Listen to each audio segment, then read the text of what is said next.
I felt like I was an octopus being ripped to shreds by everyone. Maybe that's because Gayla Canada has been literally overwhelmed by water ever since she moved into this house. When we purchased the house, the first thing we encountered was a flood within 7 days of moving in here. Backed up septic tank in the kitchen and the bathroom down here. Down here is her basement.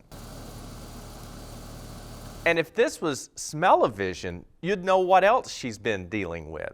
And I had somebody come out the first day, that same day. He wasn't here 10 minutes. He shone a light on my boots and things in the closet, and there were white spores all over my clothes. Yeah, that's right, mold. But let's take you back to the beginning.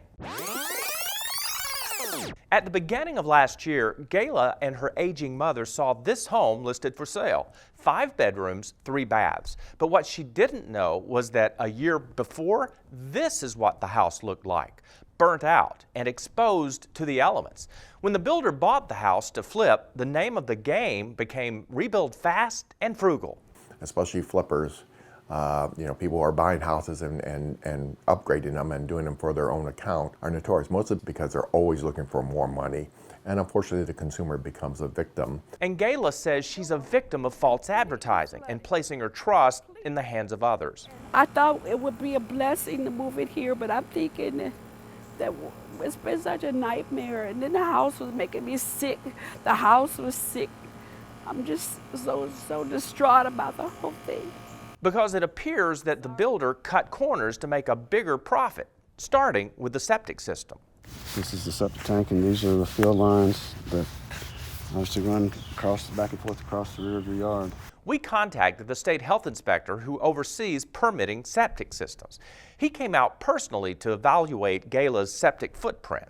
For a 5-bedroom house, you have to go up to a 1,500-gallon septic tank, and the number of field line that would be required if it was installed would be 325 feet. And this has 150. This is woefully inadequate. It's definitely undersized, yes, for what the code calls for the size house. As for the mold, instead of remediating it during the remodel, the builder simply thought painting over it was a better course of action. Is this creating a health concern for Gail and her family? It could, in that it's prospering mold. There's spores all over the place. Tomorrow, hear what happens when we confront the contractor who built the House of Horrors. She's coming with all these problems. You know what I mean? Every time she come up with something, I come and take care. I feel like she's using my kindness.